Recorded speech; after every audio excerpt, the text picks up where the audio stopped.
Alright, now I was recently sent out Moondrop's Alice True Wireless Earbuds. This is their latest True Wireless Earbud, and we're going to be seeing if they're any good for gaming, despite them not being designed for gaming, so let's talk about it.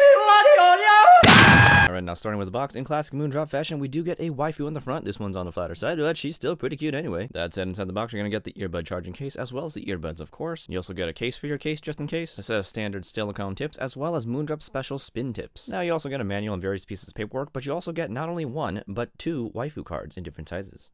Alright, now if we look at the case, it's a pretty large all-plastic case with a pretty simple design. Reminds me kind of like the Sony earbud case from a long time ago, the WF somethings. But, you know, anyway, on the back you get the USB-C charging port, and that's pretty much it for what you got in the case. There's like no buttons. All the pairing is purely done on the earbuds themselves, which, like the case, is primarily made of plastic and feels light in the hand, but isn't cheap by any means. The design is kind of interesting, having this very odd, different kind of shape, reminding me a bit of those old Bluetooth headsets, as that's also how you're going to wear them later. Anyway, under the ear tip is a plastic nozzle with, of course, a metal grill to keep those nasty earwaxes out. I guess I should talk about the carrying case you get with it, or protective case for your case, which is actually magnetic at the lid, which will allow your case to open and close easily without worrying about like the magnetic connection holding, the lid closed to be weakened by having a case on it. And as you can see here, the fit of it is very snug, which is both good and bad. It's good in that it's not going to fall off very easily, so it's going to be very securely on the case, but if you ever get tired of having it on, taking it off becomes an absolute ordeal where I had to reach my fingers into the little charging areas themselves just to carefully pull it out so that nothing would break. And since this is a review unit, I'm not going to risk breaking them. But moving on, here's how they look like on my head, which I've mentioned before. It's kind of like those old Bluetooth like headsets where they kind of stick a little bit forward. It took me a while to figure out that's kind of how they sat, but once I got it in, it just fits just right. It looks kind of different, but it does work. Due to its very lightweight and the fact that it's not pressing on really anything else in my ear, it was very comfortable in the ear. And judging by the forward position of the earbud, I'm assuming it would help out with the microphone quality, which we'll test in a bit. But before we get to that, I should mention that this does use touch controls, which I can happily say do work pretty well. Right now, for those of you curious, this is how the microphone is essentially going to sound in case you're going to be using it for,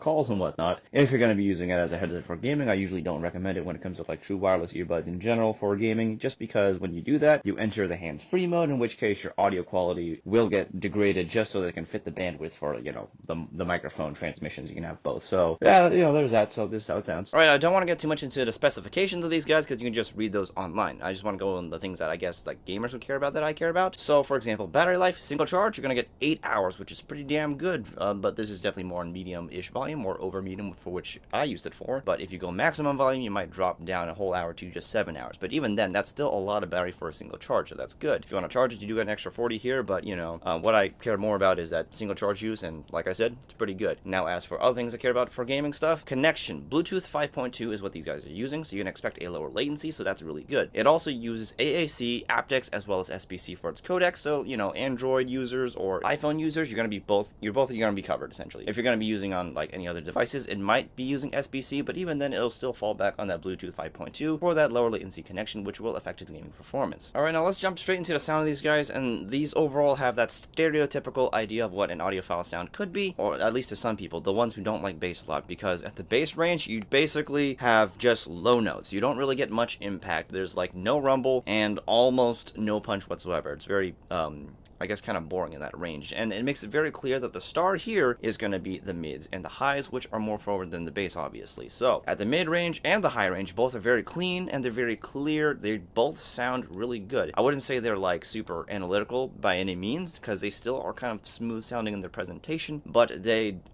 have a good amount of clarity to them, honestly. When we get to the highs have a pretty good extension high up without going like to a point where it gets very sibilant and ear stabby sounding, you know what I mean? And that's a good thing. Now, as for the soundstage, it's larger than average for a set of like IEMs or earbuds, and that is a good thing. It's got a good amount of width to it. The depth is just okay. It's not bad, and we get that over-there kind of sound, which is pretty normal, and the height is just blech, which is pretty normal. Now, the imaging and sound separation is really good. This imaging is definitely better than average. It's fairly accurate, and the sound separation is quite excellent. You can really separate the sounds and figure out where everything is to play with that imaging, so that's really good. It uses the stage well. Alright, now with all that being said, can this thing game? Surprisingly, yes. Despite the fact that it doesn't use a, special low latency codec or anything, or have a low latency mode, the Bluetooth 5.2 does a good job in having the latency low enough where it is able to be used to comfortably play a lot of games. Granted, if you're playing more competitive games, that split second of latency can get you killed, so,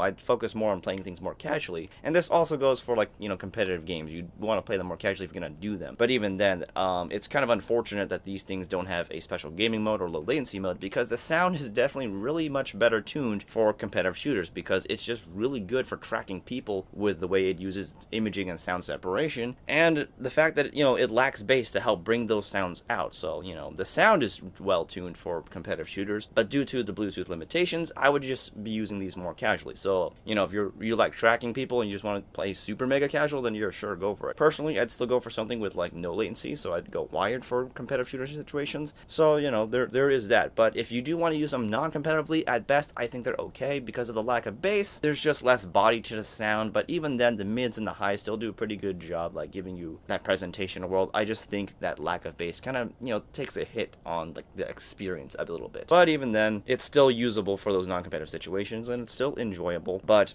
you know, this also depends on your taste in music, because if you're going to be using it for more enjoyable stuff, how you will perceive them will vary, because these things sit at a pretty high price right now, at around like $189, I believe. And honestly, that's a lot of money. I know a lot of like normal average people who like bass would not be paying for. An audiophile is probably, you know, your classical audiophile is probably the one who would go for these guys. And, you know, if you're a gamer and you're that, then I guess this is who you're for. But, you know, your mileage will vary depending on your taste and needs and whatnot. But that's basically all I have for today. So if you do want to buy these guys, I will have a link in the description. So yeah, I'm trying to keep my videos a bit more condensed and short, and that's basically all I have for today. So I guess with that being said, see you guys next time.